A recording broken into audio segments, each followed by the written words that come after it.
নমস্কার, সবাই কেমন আছো? আজকে আমি তোমাদের সাথে যেটা রান্না করবো সেটা হচ্ছে চাল কুমড়ো করবো। আর চাল কুমড়োর একটা স্পেশালিটি আছে, সেটা হচ্ছে এই চাল কুমড়োটা তোমাদেরকে দেখালাম। ওটা চাল কুমড়ো, এটা কেন যে আমার কাছের বান্ধবী, তার বাড়ির গাছের এটা চাল কুমড়ো, সেই দিয়ে গেছে। প্রতিবারই দেয়, ওদের হয়ও প্রত্যেকবার, আর আমাকে দিয়ে যায়।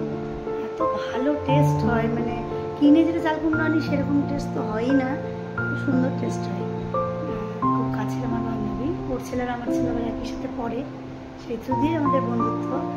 তো চলো চাল কুমড়োটা রান্না করি। আমি করবো ইলিশ মাছের ছোটো ইলিশ। দেখো আজকে যেটা করবো সেটা হলো চাল কুমড়ো তরকারি করবো। এটা দেখানোর কারণ হচ্ছে যে এটা দিয়েছে আমার এক বান্ধবী, আর ওর গাছে হয়েছে, কাছের বান্ধবী আমার, ও গাছের হয়েছে, ওই তাই পাঠিয়ে দিয়েছে আমার জন্য। চলো এটা করি, দেখি কেমন হয়। রান্না দেখো তোমরা, চলো তাহলে। দেখো চাল কুমড়োগুলো আমি কেটে নিয়েছি, ধুয়ে ভালো করে কাটা হয়ে গেছে। কড়াই তেল দিয়ে দিয়েছি আমি, গরম হয়ে গেছে তেলটা। এবারে আমি জিরে ফোড়ন,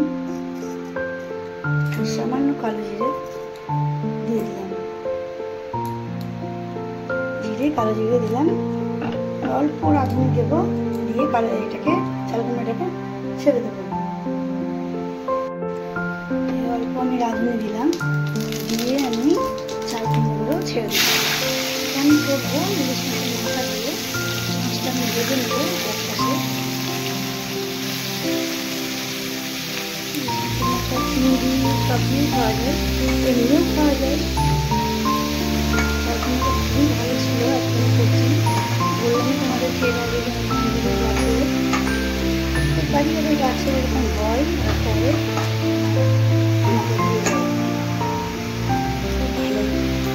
মাটিটা ওদের খুব ভালো, বাবা প্রচণ্ড পরিশ্রম করে ওই গাছের পিছনে ওরা বুঝে নিল করে সে বলে।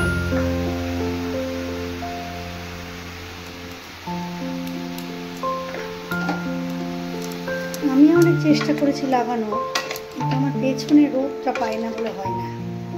লাগিয়েছি কিন্তু হয় না। এইভাবে আমি লবণ হলুদ দিয়ে ভালো করে এটাকে নেড়ে নিচ্ছি, ভালো করে নেড়ে নেব। আর একটু সময় তেজপাতা দিয়ে নিই, ভুলে গেছি, ওটা দিয়ে দেবো। নেড়ে কিছুক্ষণ আমি এই 5 থেকে 7 মিনিট ঢেকে রাখবো, সামান্য জল দিয়ে 5 থেকে 7 মিনিট ঢেকে রাখবো। চাল কুমড়োটা ঢেলে দেবো ওর মধ্যে।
ব্যাস তাহলে রেডি আমার চাল কুমড়োর তরকারি। এভাবে করে খেয়েও তোমরাও খুব ভালো লাগবে। আর হালকা পাতলা রান্না এগুলো শরীরের কোনো রকম কিছু ক্ষতি করবে না। সকলে খুব ভালো থেকো আর রান্নাগুলো দেখো। আর সুইটিপ চ্যানেলটা ভালো লাগলে অবশ্যই লাইক করো আর সবসময় আমার সাথে এভাবেই থেকো। তাহলে আসি, টাটা।